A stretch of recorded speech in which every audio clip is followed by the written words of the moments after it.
Gugutom kami ng bata sa Eben. Ayan yung mukha. Ayan yung mukha ng gugutomin namin. Pag yan, tawag kaldero kay Eben.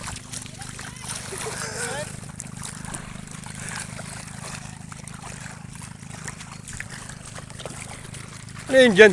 May arang.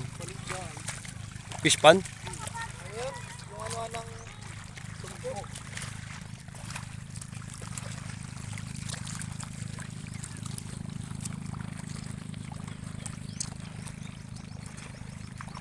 Gutom na si Eben, unang bagsak ng bato. Gutom na raw siya. Unang bagsak ng bato, gutom na kagad si Eben. Wala pa naman tindahan dito.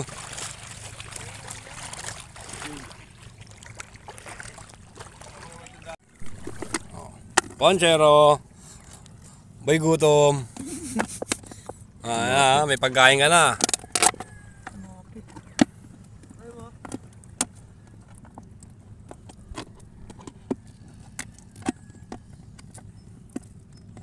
Hindi tayo pumasok. Ano na yan? Hinukay nila? Tambag. Nilagyan nila yan tayo. Hirap ano yun. Kapit yung kamay. Hindi magpapasok. Ayaw nyo dyan. Bigyan mo mata. Pagkamataas ng tubig, putol na yung ano. Kulitan lang. Marami po pasok na ano dyan eh. Pagkati mo mata. Bigyan mo mata. Ano yung mga ano? Diba? Kinain na. Ganun na. Pagkit ka. Putol na yung gadamay. Delikado to pag kinakagat mo to tapos naputol, gumapang yung ano sa'yo. Yung sa mata. Papasok sa ilong to eh. Ayun naman yan. May kaunting kaalaman tayo na natutunan. Bawal daw kagatin sa ano. Kailangan ito kakain. Gutom na naman mamaya. Putol-putol na, putang ina. Pagkit ka.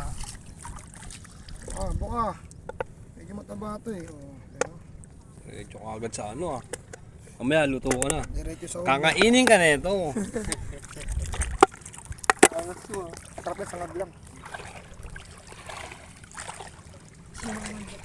Ito ka ba, hindi mo pagka sa likod ka may na sumusunod? Ito kasi siya kapandil. Wala pa to. Hindi kasi Eben kasi.